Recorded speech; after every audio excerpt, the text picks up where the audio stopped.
Welcome to the YouTube channel. Tonight we have Mr. Christopher Tattoos, Chris Policarpio. Chris was my second apprentice. He's ran a shop, he's managed a shop, he's now broken off onto his own. And we're just going to sit down and hopefully it's going to be up every week.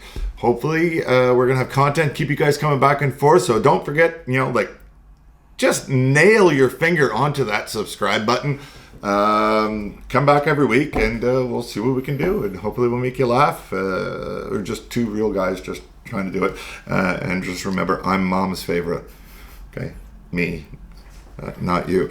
I love the fact that you're smiling right now, so just keep it up.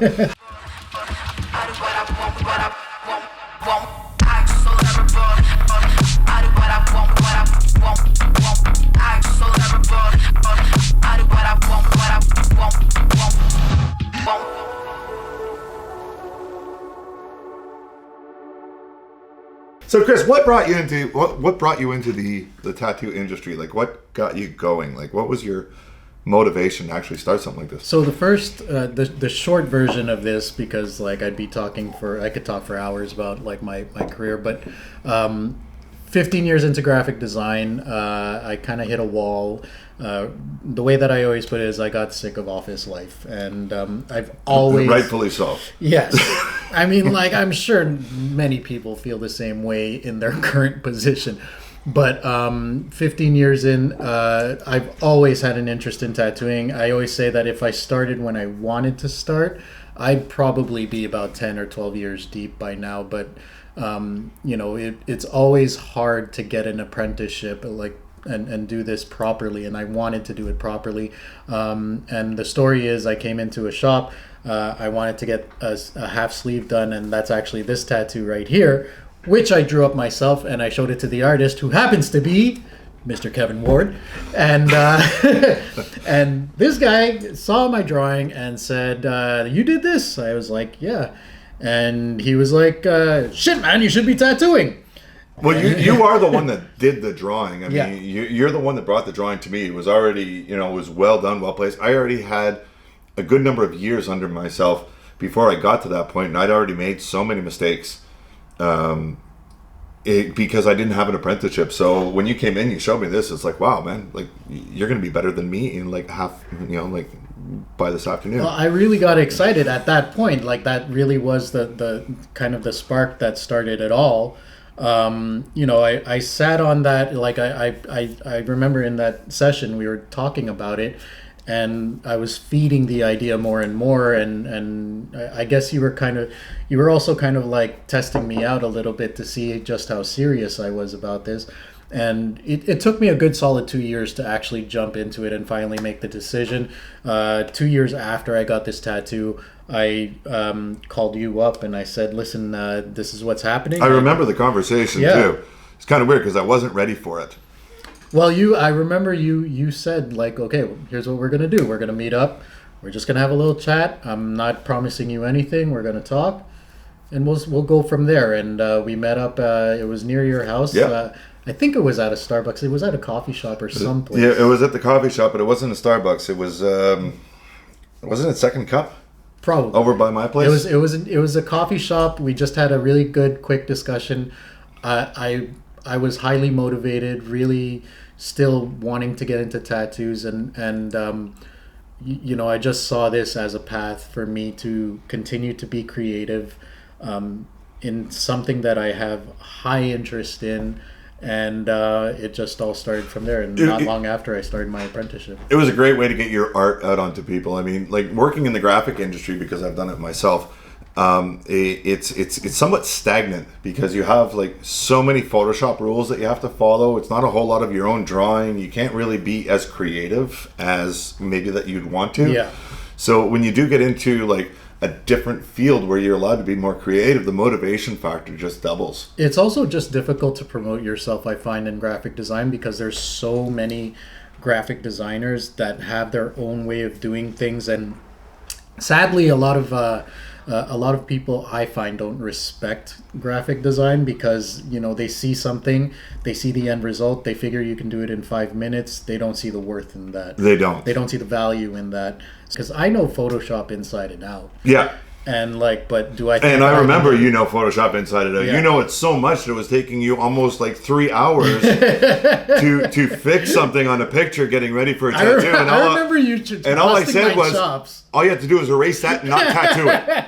I remember you getting so frustrated with me just like erasing something and like Or I was using the pen tool. You don't even have to tattoo that, so don't even worry about it. Just erase the goddamn. Just get rid of it. It was hard because at the same time I'm sitting there going, you know, like he doesn't have to do all this. Like you really don't, you know. I know, but I've always liked the whole like just a clean look. I don't do it anymore. I mean, I don't do it as much. There's certain areas where it's just like, okay, I'll clean all these edges, but like for the most part, I do exactly what you do now, which is just, I don't need this little background. I'll just erase until, you know. No, it was actually incredible watching you go. And I remember like the first couple of times, it was just like, okay, all you have to do is that. Yeah? Let's not overthink it, you know? Like, you can't make the picture sharper. I could hear the sweat coming down your brow. Like, what are some of the things that you remember most about when you were beginning? Like, what are the things that you brought from like the beginning of your tattoo industry that of the tattoo career that you have that you've brought now right through to where you are now? Oh, like, that's a really good question. You know, like what are some of the things? Because you okay, so I mean, it's the very first thing that you taught me, which is foundation. Foundation is such a strong thing. I carry that over, and I tell you know, other artists too. Like I remember so vividly just how you sit, how you place yourself, how you place your client from the very beginning, and how you start off is kind of it's pretty much how you set the tone. Well, it's an essential because that's gonna be everything that's gonna exactly set the tone for the rest of your tattoo. If you're comfortable, everything's in a good spot, then you're comfortable to move forward. Yeah. You know, we only have one chance. And it's funny because like I do see a lot of like, you know, tattoo memes, tattoo artist memes where, you know, they talk about how their back is hunched over and all of these things. And I remember starting off and I was very much like that. I remember having hard time stretching skin and everything. And all I could, this was something that carried me for the first couple of years, probably still in the back of my mind, is you sitting there and I could feel your eyes watching me while I'm practicing. Oh, come on. I wasn't that bad. Was like, I wasn't that You're bad. like, Chris, sit up. It's just like, Chris, why are you tattooing like that? And like sometimes I see seasoned artists, like these are guys that have been tattooing for years, still tattooing like they're hunched over or they're like, I worked with a guy once who's like, his machine was going up.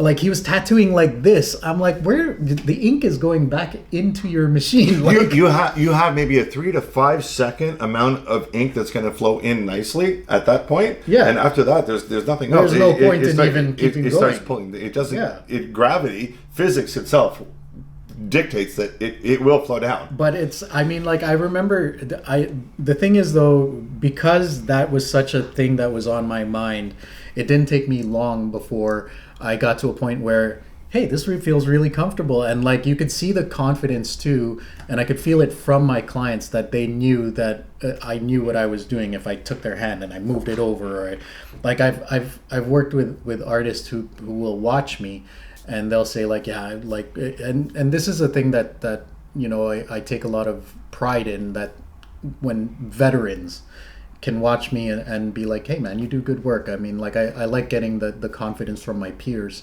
So to have seasoned artists say like, yeah, absolutely. I see how you take the skin, I see how you stretch it, I see that you go like this, I see that you move with your client's body and around your client's body if needed.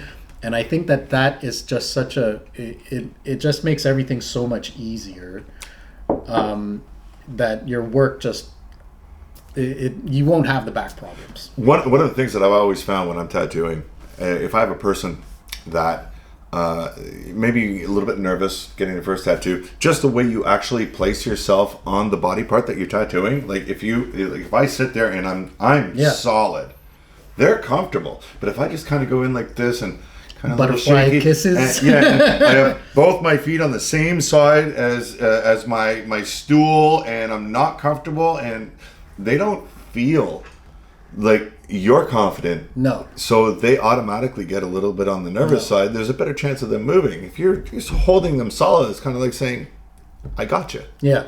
You know, a lot of those people come back and they say, wow, it's pretty incredible because I've been tattooed by somebody else, and then they'll come back to me and they say it's just not the same feel.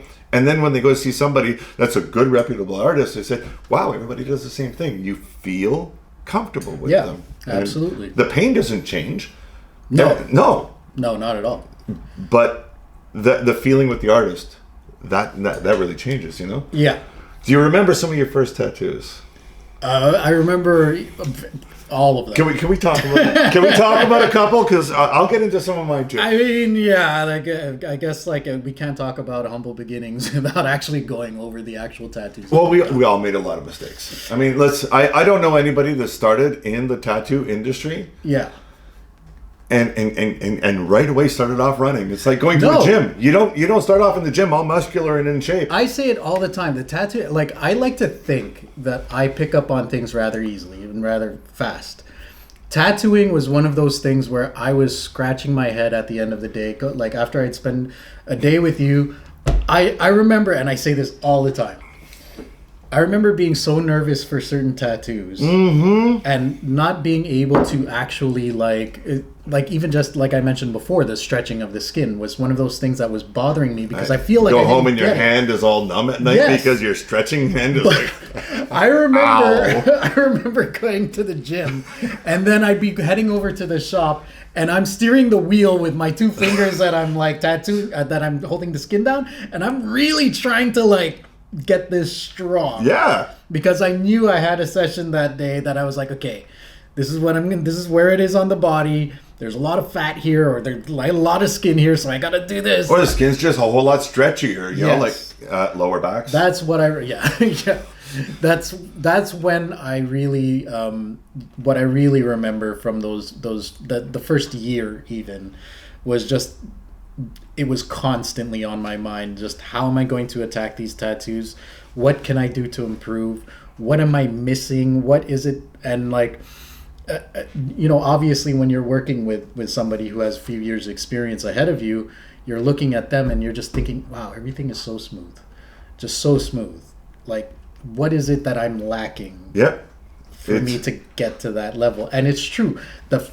Nobody picks up a machine and just absolutely. You are an artist, the tattoo artist. I started tattooing, and like I had to go through YouTube videos and magazines, and I got my first $80 everything that you need to tattoo kit. As many artists start. Yeah, there was 8 machines, okay, and they were all terrible. They were all terrible. The ink that came with the soft shader, the ink that came with it, okay, was almost like maple syrup. Okay, the black ink, no viscosity whatsoever. So it was like, oh my god, this is horrible. But I had to start in that aspect because I couldn't find anybody where I was living way up north to apprentice me. So I got a couple of friends that said, "Oh no, hey, you can butter up my arm, no problem, as long as you don't screw it up." I was like, "Oh, I've thanks a lot." heard this story from a lot of people that want to get into tattooing. It was. I thought I was like going pretty smooth. Like we're gonna look back and I'm gonna show you a couple of my tattoos, but I mean, I thought I was going pretty good, and then I got a job in a shop, and my first one was a heart on a hand. Like just a little heart. It was like right here, you know what I mean? It just like all I had to do was the outline and then color it in pink. Dude. Pink. All right. Okay, no, listen. How many machines did you set up? I set up 2 machines, one liner, because back then we didn't have cartridges, right? So I managed to salvage with this fella named George in Laval, who, thank God, he traded all 8 of my machines that I got from this eBay kit to 2 good machines. I still have them, actually. They're at the house. I could have brought them, but I didn't. I'm gonna put pictures up of the original machines because I have them. One liner and one shader. And I set them up, and the girl just sat down and she put her hand down. I lost 15 pounds of sweat that day. Okay? I've never been so nervous because this is like a paying client that I didn't know. You know, and there was this thing back then, and I guess it still, applies. The rules apply today. One good tattoo will get you maybe 1 or 2, maybe tops 3 clients, but one bad tattoo will lose you 50 before you even start. So that's all that was going through my head. And I mean, I just sat there and I did it, and I can't say I was any good. I know I was nervous, but I can't remember doing it now. Like, I remember afterwards, I just wanted to die. Well, was she happy? How did it turn out? It was okay. You have to understand, I was 40. It's so funny, like when you think about it now, like a heart. We're talking about a small heart on the hand right now. It was horrible. If somebody were to walk in right now and say, like, I want a small heart in pink, it'd be like, yeah, sure, I'll get you out of here in like 5 minutes. You're done. It's going to take me longer to do the setup than it is for the tattoo, and it's going to be clean. It's going to be perfect. I'm not even worried about it.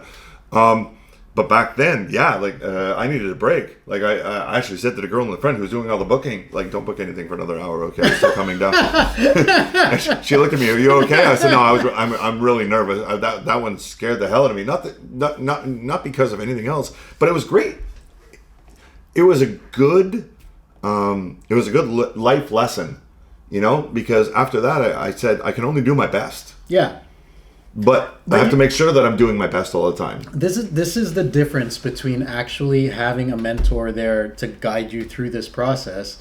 Because I always say the difference between starting off and learning yourself and having someone there to guide you, being an apprentice, is not so much learning the techniques of tattooing, because yes, you can pick them up from YouTube videos. You can pick them up from just watching somebody. Well, I was going to get tattooed by other people. Yeah. I would go to get tattoos and I would just pepper them with questions. Oh, and I know people that do that. I know tattoo artists that are just beginning now that do that.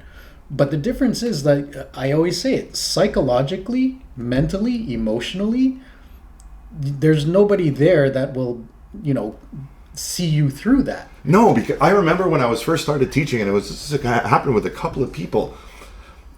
It was going smooth, but I knew that there was going to be that breaking point where they just go break down in tears, and you're going to say, it's going to be fine. Yeah. Like, I can fix it up for you. Yeah. Like, we're going to get past this. But when you're a teacher, that's fine. But when you don't have an apprenticeship and you don't have a teacher, you got nobody saying you're going to be fine. Yeah. So you go home and it's like, okay, I want to drink. Yes. It's like, and do I go back to work? Am I going to screw up somebody's body? There's so many things right at the beginning of your career that you're not aware of, and not having an apprenticeship really kills you because you don't have anybody sharing that information that you've already gone through. Yes. And I know a lot of artists too that have, like, they've been working for almost a year more, and they just want to flat out quit just because of the pressures of it all. Like, the pressures they put on themselves, and like the pressures of, doing a good job and all of those things. Like, they want to flat out quit.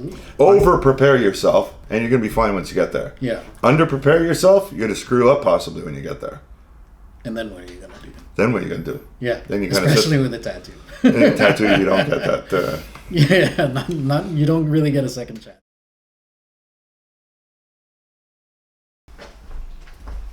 It's all about that gold on black. It is. That's the nicest thing. Stands out. And it's comfortable too. It's comfortable. Courtesy of the industry. Courtesy. That's where the shirts came from. Yeah, that was a bad start. Who else's start? Let's just go over the entire tattoo industry. Let's just go over the industry. Okay, so we're going to start from A, and then we're going to finish. It's going to be a little bit of a longer video. Thanks, Mom.